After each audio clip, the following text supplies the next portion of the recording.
YouTube channel पर आप सभी का स्वागत है। मैं दिनेश पांडे। आज मैथ के बहुत ही इंटरेस्टिंग टॉपिक जिसका नाम है डाटा इंटरप्रिटेशन। डाटा इंटरप्रिटेशन अर्थात आंकड़ा अनुलक को लेकर के आया हूं। दोस्तों, यह टॉपिक बहुत ही इंपॉर्टेंट है, आपके सभी एग्जाम के लिए बहुत ही इंपॉर्टेंट टॉपिक है और इस टॉपिक को हम लोग आज डिस्कस करने वाले हैं। तो सबसे पहले समझते हैं कि इस टॉपिक में हम क्या क्या डिस्कस करने वाले हैं। दोस्तों, पहली चीज़ तो इस टॉपिक में हम लोग पाई चार्ट को डिस्कस करेंगे। पाई चार्ट में आपका क्या होता है, कुछ एक सर्किल के माध्यम से कई ढेर सारे आंकड़ों को दिया जाता है और इन आंकड़ों को दो रूपों में दिया जाता है, या तो वो डिग्री के रूप में होता है या तो दूसरा आपका होता है प्रतिशत के रूप में। दूसरा क्या होता है, प्रतिशत के रूप में। डिग्री के रूप में दिया जाएगा तो हम इसको 360 के रेफरेंस में सॉल्व करेंगे और प्रतिशत के रूप में दिया जाएगा तो इसको हम 100 के रेफरेंस में सॉल्व करेंगे। तो इस पर अभी हम लोग डिटेल चर्चा करेंगे। तो फिलहाल पाई चार्ट में कुछ एक सर्किल के माध्यम से आंकड़े दिए गए होते हैं और जिनके आधार पर हमें पूछे गए प्रश्नों के उत्तर देने होते हैं। दूसरी चीज हम लोग चर्चा करेंगे लाइन चार्ट की। लाइन चार्ट में क्या होता है, आपकी कुछ एक्सिस होगी एक्स और वाई एक्सिस पे कुछ डाटे होंगे जो कि एक सीधी लाइन एक कुछ इस प्रकार से इनका एक समीकरण बनेगा, एक ग्राफ बनेगा और उन्हीं ग्राफ के आधार पर हमें प्रश्नों के उत्तर देने होते हैं या फिर एक दूसरे के प्रति कंपेयर या तुलना करनी होती है। तीसरी चीज हम लोग पढ़ेंगे बार चार्ट। बार चार्ट में क्या होता है, यह भी लाइन चार्ट की तरह सेम होता है। इसको हम एक्स वाई के रेफरेंस में कुछ ऐसे इसका चार्ट बनेगा जिसको बोलते हैं दंड चार्ट। इसी को बोलते हैं दंड चार्ट। तो हम कुछ एक ऐसा चार्ट होगा जिसमें कुछ इस प्रकार के आंकड़े दिए गए होंगे जिनके दोनों के आधार पर हम कुछ चर्चा करेंगे। और सबसे लास्ट में हम लोग पढ़ेंगे टेबुलेशन। टेबुलेशन में आप सिंपल इतना समझिए कि जैसे आप प्राप्तांक पाते हैं और पूर्णांक पाते हैं, यानी कि रो और कॉलम जैसे कुछ स्थितियां होंगी, बॉक्स होंगे जिसमें आप सपोज दैट कुछ विद्यार्थियों के मार्क्स होंगे और जो कि यहाँ पर निर्देशित होंगे और उसके बाद किन्हीं दो के प्रति कंपेयर हो सकता है, कुछ तुलनाएं हो सकती हैं, कुछ प्रतिशत निकालने हो सकते हैं या फिर कुछ एवरेज की बातें हो सकती हैं। तो आज हम लोग चर्चा करेंगे सबसे पहले पाई चार्ट पर। तो समझते हैं आज पाई चार्ट पे। पाई चार्ट को शुरू करने से पहले आपको तीन चीजें बता दें कि जब भी आप डीआई पढ़िए, डीआई के लिए आपको तीन चीजें आना बहुत ही जरूरी है और वो तीन चीजों इस डीआई का बेस तैयार करती हैं और उन तीनों चीजों का केवल आपको बेसिक कॉन्सेप्ट पता होना चाहिए। तो पहले उन तीनों चीजों के बारे में पता कर लेते हैं। और दूसरी चीज, पहला तो हम लोग पढ़ेंगे प्रतिशत के बारे में। पहला तो हम लोग पढ़ेंगे प्रतिशत। प्रतिशत आपको अच्छे से आना चाहिए हर एक चीज। और इसमें जो प्रतिशत होता है केवल तीन रूपों में पूछा जाता है कि एक वैल्यू दूसरी वैल्यू का कितना प्रतिशत है। पहले दूसरी चीज पूछा जाता है कि एक वैल्यू दूसरी वैल्यू से कितना प्रतिशत कम है। तीसरी चीज पूछा जाता है कि एक वैल्यू दूसरी वैल्यू से कितना प्रतिशत अधिक है। ये तीनों कॉन्सेप्ट अगर आपको जरा सा भी डाउट है तो प्रतिशत वाली वीडियो में जाकर के जरूर देखिएगा। हमने इस प्रतिशत वाली वीडियो इसके पहले बनाई है, उस वीडियो को जरूर देखिएगा, फिर ये कॉन्सेप्ट आपका क्लियर हो जाएगा। और यही तीन कॉन्सेप्ट पर हम यहां पर प्रयोग करेंगे। दूसरी चीज हमें आना चाहिए एवरेज, जिसको बोलते हैं औसत। औसत तो आपको पता होगा। औसत में क्या होता है, इसके बारे में भी हम प्रीवियस एक वीडियो में चर्चा कर चुके हैं। क्या होता है औसत, आपको समझ में आ जाएगा। जो हम स्टैटिक मैथ वाली वीडियो बनाए हैं उसमें जो फर्स्ट हम लोग बात करते हैं मीन की, मतलब संख्याओं का योग बटे कुल संख्या, बटे कुल संख्या। तीसरी चीज हमें पता होना चाहिए अनुपात। अनुपात यानी कि रेशियो। तीन चीजें अगर हमें अच्छी तरह पता है तो फिर हमारा डीआई कैसा भी हो सॉल्व हो जाएगा। तो आज हम लोग डीआई के फर्स्ट टॉपिक पे चर्चा करेंगे जिसका नाम होगा पाई चार्ट। तो आइए सीधे क्वेश्चन पर आते हैं और क्वेश्चन में आने से पहले अनुपात पर थोड़ा सा चर्चा करेंगे। देखिए, प्रतिशत और एवरेज के बारे में तो आपको पता है, रेशियो के बारे में थोड़ा सा चर्चा कर लिया जाए। रेशियो में आपको दो चीजें समझना है। कई बार कुछ ऐसे रेशियो हमारे सामने आ जाते हैं जिन्हें हम डिवाइड करने में बहुत टाइम लगा देते हैं, अदरवाइज या तो गलत डिवाइड कर देते हैं, लेकिन परीक्षा में हमारी वैल्यू पॉइंट में दी गई होती। सपोज दैट जैसे अगर दिया है 791 बटे दिया है 800, सपोज दैट दिया है 79 या फिर दिया है 77 मान लेते हैं। अगर इस वैल्यू का हमें मान ज्ञात करना हो तो 0 पॉइंट समथिंग आएगा। तो आप कैसे सॉल्व करेंगे कम समय में, इसके बारे में आपको बता रहे हैं। आपको ध्यान क्या देना होगा, इस हर को लेना होगा और ध्यान देना है कि हमें ऐसी संख्या जोड़नी है, एक ऐसी संख्या जोड़नी है दोनों तरफ इस x की वैल्यू जिसमें इसमें जोड़ दे तो सबसे लेफ्ट साइड केवल अंक बचे, राइट साइड 0 0 हो जाए। तो आपको पता है 77 में 3 जोड़ा जाएगा तो 80 होगा, 20 और जोड़ दिया जाएगा तो वो पहुंच जाएगी 900। मतलब 23 अगर जोड़ दिया जाए तो हम इसमें भी नीचे भी 23 जोड़ देंगे और ऊपर भी क्या करेंगे 23 जोड़ देंगे। तो वैल्यू कितनी हो जाएगी, ऊपर वाली वैल्यू आपकी हो जाएगी, ऊपर वाली हो जाएगी 4 और 9 2 11 के 1 और 814 और बटे जोड़ेंगे तो ये हो जाएगी 900। अब हम आराम से इसको सॉल्व कर सकते हैं। 9 9 81 हो जाएगा और ये हो जाएगा टोटल, ये अगर हम इसको सॉल्व करेंगे तो 900 है, 9 9 81 हो गया और उसके बाद आपका होगा पॉइंट समथिंग आएगा और जो भी है 90 पॉइंट, ये आपका 40 बचेगा, लगभग आपका जाएगा 9.4 के आसपास और 2 अंक पे 0 लगाएंगे तो इसका मतलब यहाँ पे 90 है तो यहाँ पे 0 इधर आ जाएगा।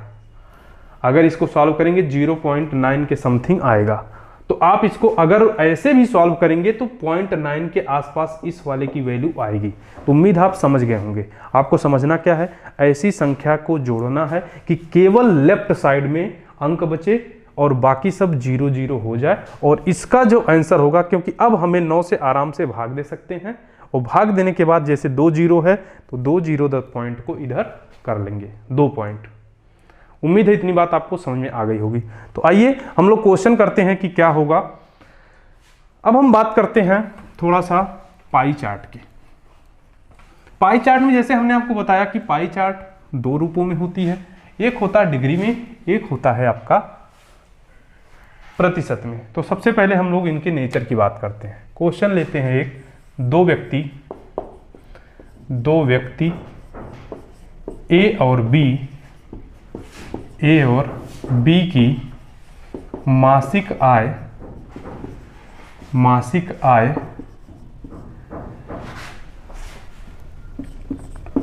40,000 और 50,000 है, 50,000 है। तो नीचे दिए गए आंकड़ों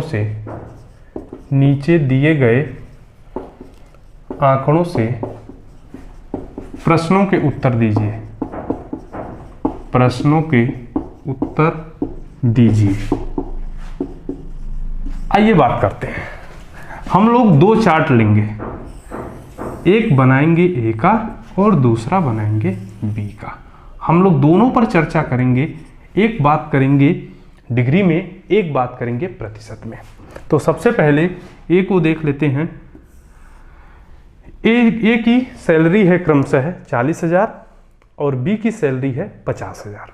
तो अगर हम बात करें तो ये आपका हो जाएगा, छोटा सा वैल्यू लेंगे, ये आपका हो जाएगा 100, इसको मान लेते हैं 80, ये आपका हो जाएगा इसको ले लेते हैं 70 और इसको ले लेते हैं 110। ये सारी वैल्यू डिग्री में है। और इसमें हम लोग क्या करते हैं, ये जो 110 डिग्री है ये इसकी बचत है, ये जो है ये घरेलू खर्च है और उसके बाद जो है ये वाली वैल्यू है बीमा की धनराशि है, बीमा राशि है। और इस वैल्यू को मान लो वो किसी संस्था में दान कर देता है, किसी संस्था में दान कर देता है, किसी संस्था में दान कर देता है। अब हमें ये समझना है कि कभी भी कोई क्वेश्चन हमसे पूछा जाए तो उसे कैसे सॉल्व करना है, इस वाली वैल्यू को हम लेते हैं प्रतिशत में। ये है आपकी 40%, ये है आपकी 60%, ये आपकी है 30%, 1 मिनट, ये है 40%, इस वैल्यू को रखते हैं 20%, और उसके बाद ये वैल्यू रखते हैं 35%, 35 नहीं, इसको रखते हैं 10%, और इस वैल्यू को रखते हैं 40%। तो अगर यहाँ पर थोड़ा सा एक बार चेक करेंगे कि कंप्लीट 100 हो गया कि नहीं, तो हमने देखा 30, 20, 50 और 50, 100, यहाँ पर चेक करेंगे तो 100, 180 और इधर 180, कंप्लीट 360 हो गया। अब यहाँ पर ये भी क्या करता है, 40% की बचत करता है, 10% ये बीमा धनराशि पे खर्च करता है, और यहाँ पर 30% मान लो ये दान करता है, और 20% ये मान लो घरेलू खर्च करता है। ये डाटा दिए गए हैं, ये आपके डाटा दिए गए हैं। अब इस डाटे को आधार पर हमसे प्रश्न पूछे जाएंगे। सपोज दैट पहला क्वेश्चन आपसे पूछा जाता है, पहला प्रश्न है कि ए की बचत और बी की बचत का अनुपात बताइए, अनुपात बताइए। अगर मुझे ए की बचत और बी की बचत का अनुपात बताना है तो सबसे पहले ए की बचत निकालेंगे। तो ए की बचत है कितनी, ए की बचत 110 डिग्री है। ए का मासिक कितना है भाई आय, 40,000 रुपये। तो हम लिख लेंगे 40,000 गुणे 110 और बट्टे 360। इस वैल्यू को कट करेंगे और यहाँ पर हमारा जो उत्तर आएगा ये आएगा आपका, अगर देखेंगे तो ये अगर 4 से कट करते हैं तो 4 9 36 हो जाएगा। इधर आपका हो जाएगा, इतना हो जाएगा 10,000। और फिर उसके बाद अगर हम कट करते हैं सीधे 9 से, तो 9 से अगर कट करेंगे तो ये वैल्यू हो जाएगी कितना, 9 एकम 9, और उसके बाद आ जाएगा 9 एकम 9, 9 एकम 9, 9 एकम 9.12 लिख लेते हैं और गुणे कर देते हैं 11, एक वैल्यू कोई आ जाएगी। और इतना बटे करेंगे कितना, ये वाली वैल्यू कितना है भाई, बी की बचत। तो बी की बचत पहले निकाल लेते हैं। बी की बचत कितनी होगी, बी की बचत आपकी है, बी की बचत आपकी 40% है। इसका मतलब 50,000 गुणे 40 बट्टे 100, और ये वैल्यू कट जाएगी तो आ जाएगी 5 चौक 20, और ये कुछ इतना आ जाएगी कि ये 20,000 बचत करता है। ये 20,000 बचत करता है इतना, इसका मतलब इतना ये करता है 11,111 के समथिंग, सॉरी इतना का गुणा अगर कर देंगे तो 11 एक कम हो जाएगा 11, और फिर उसके बाद 11 एक कम हो जाएगा 11 एक 12, और उसके बाद फिर हो जाएगा 11 कम 11 एक 12, और 11 कम मतलब लगभग आ जाएगा 12,221 बटे 20,000। अब आपको समझना क्या है, ये तो इसका रेशियो हो गया, जो भी वैल्यू आएगी पॉइंट करके कैलकुलेट कर लेना आप। लेकिन आपको समझना क्या है, पहली चीज ये समझना है कि जब भी हमें मान निकालना हो, जब भी हमें मान निकालना हो तो दो चीज़ें हमेशा माइंड में रहें। पहली चीज़ माइंड में रहे कि जो भी हमारा मान है ये उत्तर में किस प्रकार से दिया गया है, रेशियो में दिया गया है या प्रतिशत में।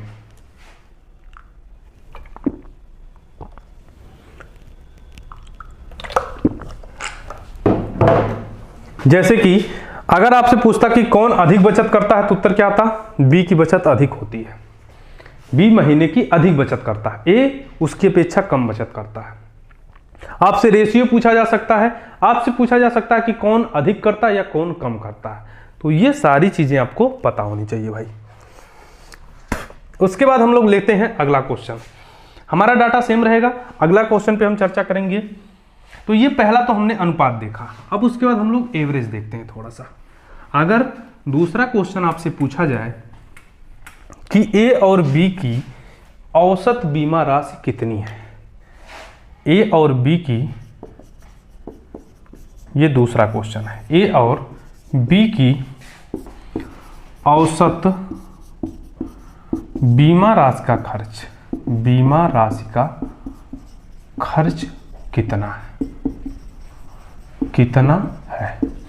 तो हम सबसे पहले ए की बीमा राशि कितनी है, 100 डिग्री है। ए की बीमा राशि कितनी है, 100 डिग्री है। तो इसका मतलब ये हो गया जो आपका 40 है, 40,000 है, इतना गुणे करेंगे 100 बटे करेंगे 360। यहां पर तुलना करनी है 360 की, और बी का करना है, बी का कितना हो जाएगा, ये तो एक आ गया जो कि वैल्यू कितनी आएगी, 0 0 से कैंसिल हो जाएगा, और ये हो जाएगा आपका कितना 10 है, तो ये 18 दूनी हो जाएगी 36, और ये 5 दूनी हो जाएगा 10, और उसके बाद अगर कट करेंगे तो फिर उसके बाद हो जाएगा ये वैल्यू आएगी फाइनली, इसको इतना ही रखते हैं, यानी कि अगर 5 चौक कर देंगे तो 20, और 20 के बाद आपका हो जाएगा 20,000, 20,000 बटे 18। अब थोड़ा ए का निकाल लेते हैं, सॉरी बी का। बी का जो आएगा, बी का जो बीमा राशि है 10% है, तो 50,000 का 10% हो जाएगा 5,000, नहीं हो जाएगा, गुणे 10 बटे 100, ये वैल्यू कट हो जाएगी 5,000 बटेगी। तो इसका मतलब ये हो गया 5,000। तो इन दोनों का एवरेज लेंगे, प्लस 5,000 और बटे कितना कर देंगे 2, और ये जो हमारा मान आएगा इन दोनों का औसत बीमा खर्च जो निकलेगा वो प्राप्त होगा। तो जो भी कैलकुलेशन आए ये आएगा ए और बी की औसत बीमा राशि का खर्च। अब उसके बाद तीसरा क्वेश्चन हमसे सीधे पूछ सकता है किसी एक पार्टिकुलर की वैल्यू। पार्टिकुलर वैल्यू क्या पूछ सकता है, आंकड़ा हमारा सेम रहेगा, आंकड़ा हमारा सेम रहेगा। आंकड़ा में जैसे क्वेश्चन दे दिया आपका कि बी का घरेलू खर्च कितना है, कितना है। तो सीधे सीधे हमें पता है कि 20% ये घरेलू खर्च करता है, तो 50,000 का कितना निकाल लेंगे, 50,000 का 20%, और ये वैल्यू आ जाएगी कितना, ये आ जाएगी 10,000। कितना आ जाएगी भाई, 10,000 रुपये होगी। तो 10,000 ये खर्च करता है किस पर, घरेलू खर्च पे करता है। इतनी बात समझ आ रही होगी। अगर कुछ कैलकुलेशन ऐसे होते हैं जो आप माइंड में देख के भी कर सकते हैं, क्योंकि हमें पता है 100% की वैल्यू कितनी है, 50,000 है, तो 20% की वैल्यू कितनी हो जाएगी, 20% की वैल्यू हो जाएगी 10,000 रुपये। अगर इसी प्रकार से 40% की वैल्यू पूछ लेता कि बचत कितनी कर रहा है, तो हमको पता है ये 40% है, तो 40% है यानी कि 20,000 रुपये बचत करता है। अगर पूछ लेता बीमा राशि कितनी है, इसी का 10% यानी 5,000 रुपये ये बीमा पर खर्च करता है। अगर ये दान कितना करता है ये पूछा जाता तो 30% हो गया। 30% का मतलब ये हो जाएगा कि 15,000 रुपये। इतनी बात उम्मीद है आप समझ गए होंगे। अब आगे हम बात करते हैं कुछ और क्वेश्चन कैसे हो सकता है, इसको थोड़ा सा चर्चा कर सकते हैं। आगे क्वेश्चन थोड़ा सा चर्चा करेंगे हम लोग, थोड़ा सा अभी चर्चा कर लेते हैं। और दूसरी चीज, जितने भी पाई चार्ट होंगे इन पे कितनी भी बातें होंगी, इन चीजों को हम थोड़ा सा डिस्कस करते रहेंगे। एक ये कह रहे थे भैया बोल दीजिएगा, क्लास में बोल दीजिए उठेगा तो क्लास में भी बात करते हैं 10 मिनट। हेलो,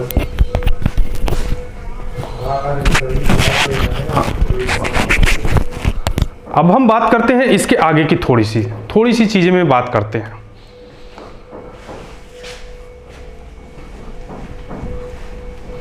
अगर किसी के एक पार्टिकुलर चीज पर चर्चा किया जाए, हम केवल पाई चार्ट की बात कर रहे हैं, बस इसके कैलकुलेशन की।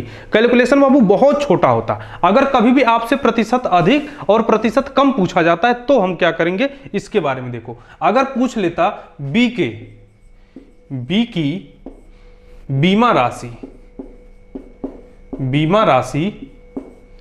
बी की कुल राशि से, कुल आय से कितना प्रतिशत कम है, कितना प्रतिशत कम अथवा अधिक है, कम अथवा अधिक है। अगर क्वेश्चन ये आ जाता है तो हमको पहले पता करना है बी की बीमा राशि है कितनी। तो बी की बीमा राशि आपको पता 10% यानी 5000 होगी। कितना है भाई? 5000 है। अब हमें ये देखना कि ये इससे कितना प्रतिशत कम है। तो हमको पता है 100% यानी कि टोटल 5000 है, टोटल 50,000 ये कमाता है। 50,000 में से अगर 5,000 निकालेंगे तो वैल्यू आएगी 45,000 रुपये। हमें ये जानना है कि ये 45,000 ये इसका प्रतिशत वैल्यू कितना होगा। तो हमें कैसे निकालना होगा? तो तुरंत 45,000 गुणे 100 और बटे करेंगे 5,000, क्योंकि कम है ना, सॉरी 50,000। अब यहाँ पर 50,000 जैसे ही लिखेंगे तो यहाँ पर ये 3 जीरो, इन 3 जीरो से और ये इससे कट जाएगा और ये वैल्यू हो जाएगी 5 9 45 और ये आ जाएगी 90% कम है। कितनी प्रतिशत कम है? 90% कम है। अगर पूछ लेता कि बीमा राशि कुल राशि का कितना परसेंट, ये तो निकल आई है 10% है, लेकिन कितना प्रतिशत कम है तो कितना हो जाएगा? 90% कम है। इतनी बात समझ गए भाई? और वैसे भी आंकिक वैल्यू देख रहे हैं कितना आया? 10%। तो 100% में से अगर 10% है तो 90% ही कम होगा ना। लेकिन अगर यही अधिक पूछता तब क्या करते? तब यहाँ पर बटे कर देते हम कितना, मतलब इसी वैल्यू में सीधे बटे 50,000 की बजाय क्या कर देते? 5,000 और ये वैल्यू 100% से अधिक प्राप्त हो जाती। तब ये वैल्यू आ जाती लगभग, आइए इसको भी कर लिया जाए। अगर अधिक पूछ लेता तब यहाँ पर आप इस वैल्यू को तुरंत नीचे 5,000 रखते और ये मान आ जाता। उम्मीद है ये बात आप समझ गए होंगे। अब हम लेते हैं एक दूसरा क्वेश्चन, उस दूसरे क्वेश्चन पर भी थोड़ा सा चर्चा कर लेते हैं। अगला क्वेश्चन है आपका, सेम पाई चार्ट रहेगा। इस बार मैं सिंगल एक चार्ट दूंगा और उस चार्ट के आधार पर हमें पूछे गए प्रश्नों का उत्तर देना है।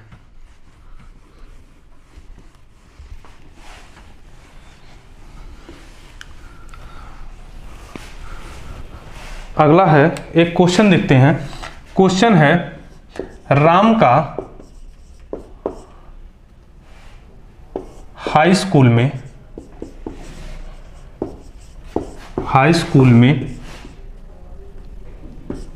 400 अंक प्राप्त हुआ, जिसका विवरण निम्न है।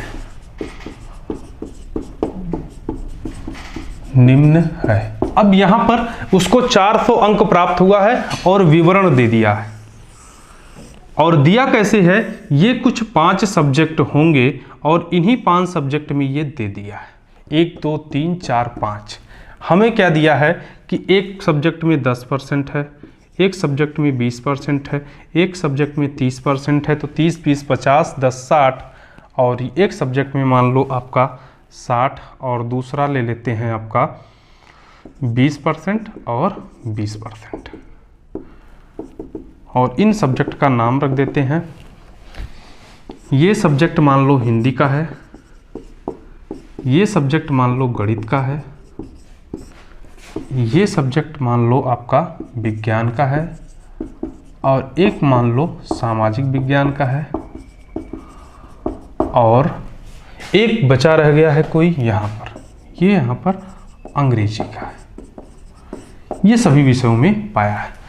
भाई एक व्यक्ति है राम, जिसने हाई स्कूल में 400 अंक प्राप्त हुआ है, जिसमें सभी विषयों को इस प्रकार से प्रतिशत में मार्क्स उसे मिले।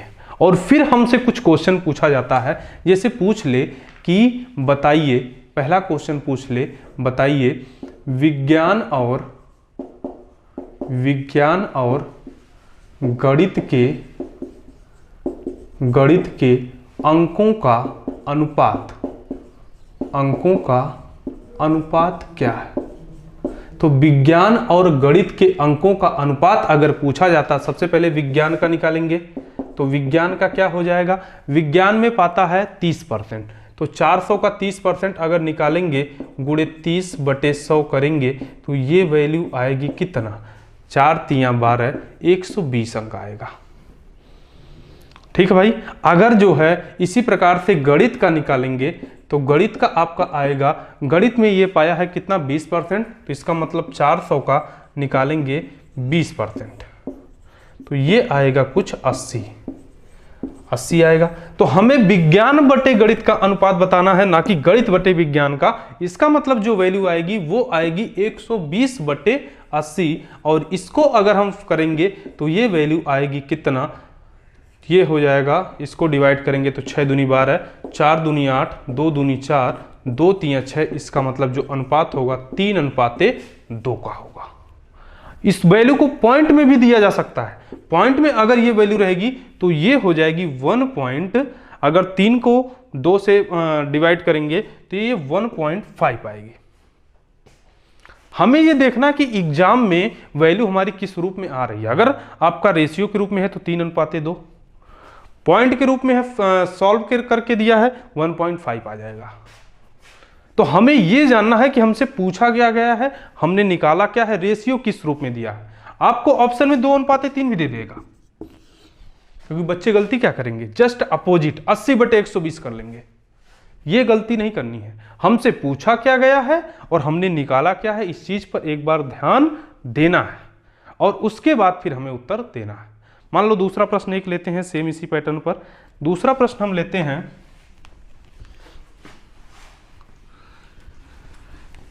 कि सभी विषयों का औसत अंक, सभी विषयों का औसत अंक कितना है, औसत अंक क्या है। तो औसत अंक के केस में सबसे पहले 20% की वैल्यू निकालेंगे, तो ये हो जाएगा 4 दूनी 8/100। इसका मतलब आपका अंग्रेजी में कितना हो जाएगा, अंग्रेजी में हो जाएगा 80 नंबर, और उसके बाद सामाजिक विज्ञान में भी कितना हो जाएगा, 80 नंबर हो जाएगा। उसके बाद विज्ञान में कितना हो जाएगा, तो विज्ञान में आपका हो जाएगा 4 तिया 12, 120 नंबर हो जाएगा। उसके बाद गणित में कितना हो जाएगा, गणित में भी आपका हो जाएगा 80 नंबर। उसके बाद हिंदी में कितना हो जाएगा, हिंदी में ये 10 है, इसका मतलब आ जाएगा गुणे 10 और बटे 100, 40 नंबर आ जाएगा। और अगर इन सब का एवरेज लेना है तो हमें करना क्या होगा, 80 + 80 + 120 + 80 + 40 और बटे कितना 5। और ये जो वैल्यू आएगी ये आएगी, ऊपर वाला तो हमें पता है 400 और बटे 5, और इसको अगर हम डिवाइड करेंगे तो वैल्यू कितनी आएगी। और आप इसको बिना जोड़े, जो तेज किस्म का बच्चा होगा वो जानता है कि टोटल जोड़ने पर हमें 400 ही मिलेगा। ये कब करेंगे, जब टोटल पूछे। लेकिन अगर किन्हीं 4 सब्जेक्ट का पूछ लेता तब हमें उस सब्जेक्ट का मान निकाल करके, केवल सपोज दैट केवल 3 सब्जेक्ट का पूछ ले या 4 सब्जेक्ट का, तो वहां पर हमारी वैल्यू कुछ डिफरेंट आएगी। यहां पर तो मान आ जाएगा, कितना आ जाएगा, टोटल 90 आ जाएगा। ये इसका औसत अंक आएगा। लेकिन अगर किन्हीं सभी का ना लेकर के कुछ सब्जेक्टों का पूछे, जैसे केवल ऊपर का 3 पूछ ले, अगर वो आपसे पूछ ले कि बताओ अंग्रेजी, सामाजिक विज्ञान और विज्ञान, तो यहां पर जो वैल्यू आएगी ये आएगी 200, तीनों को जोड़ेंगे, इसका मतलब 80 + 80 + 120, इस बार बटे 3 करेंगे। 3 संख्याएं जोड़ी गई हैं तो बटे 3 करेंगे। यहां पर जो वैल्यू आएगी 280/3 आ जाएगी, 280/3 आ जाएगी। अगर यही 4 सब्जेक्ट पूछता तो उसको 4 ले लेते और बटे 4 कर लेते। तो हमें यह ध्यान देना है कि हमसे क्या पूछा गया है। तो पहला हमने रेशियो का देखा, दूसरा हमने एवरेज का देखा। अब थोड़ा प्रतिशत की बात कर लेते हैं। प्रतिशत में क्या पूछ सकता है आपसे, छोटे छोटे प्रश्न आते हैं, बस अगर हमारा कैलकुलेशन सही है, बेसिक कैलकुलेशन, तो फिर हमारा उत्तर सही होता है। अब तीसरे क्वेश्चन की हम बात कर लेते हैं। तीसरा क्वेश्चन कुछ प्रतिशत में पूछ सकता है केवल, और हम एक ही वैल्यू लेंगे, उससे सारे क्वेश्चन अटेंड करेंगे। समझना, क्वेश्चन दिया है हिंदी में प्राप्त अंक, विज्ञान में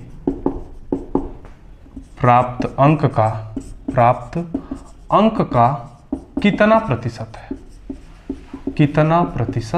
है।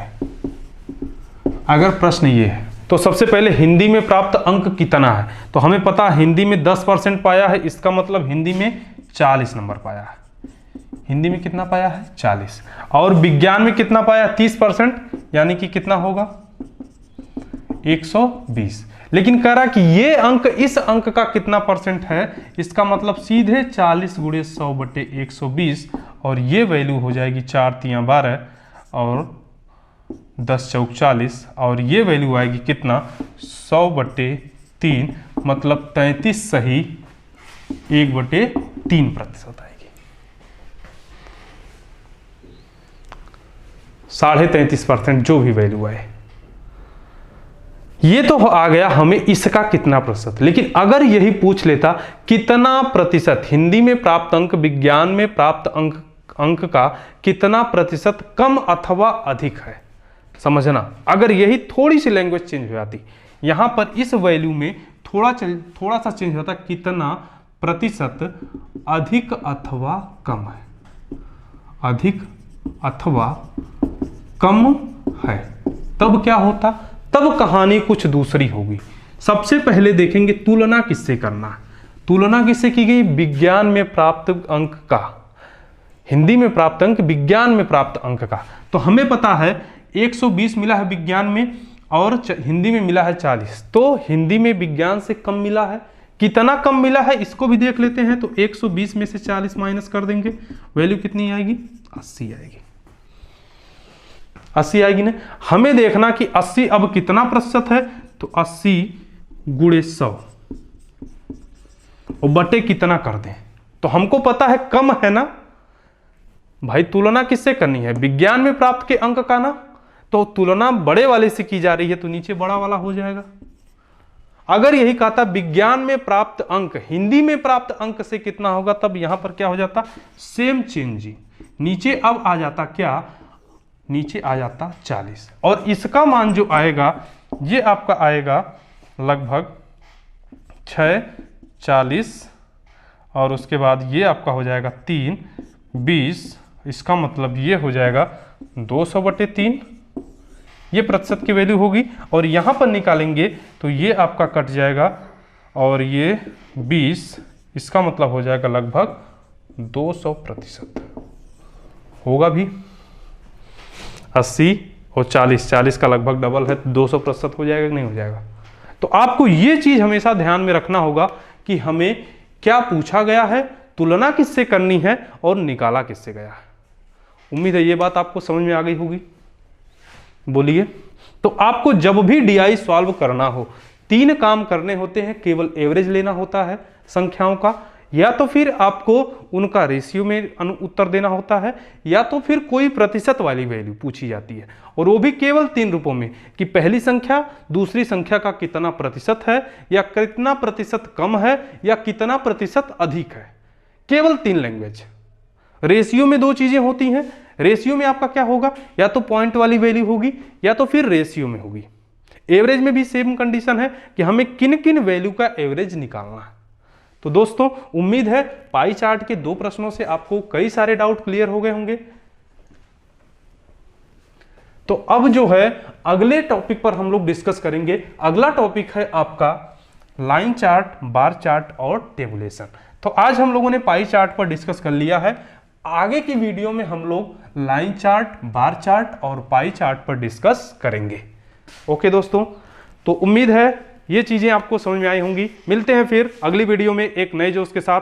तब तक के लिए शुक्रिया, धन्यवाद, जय हिंद।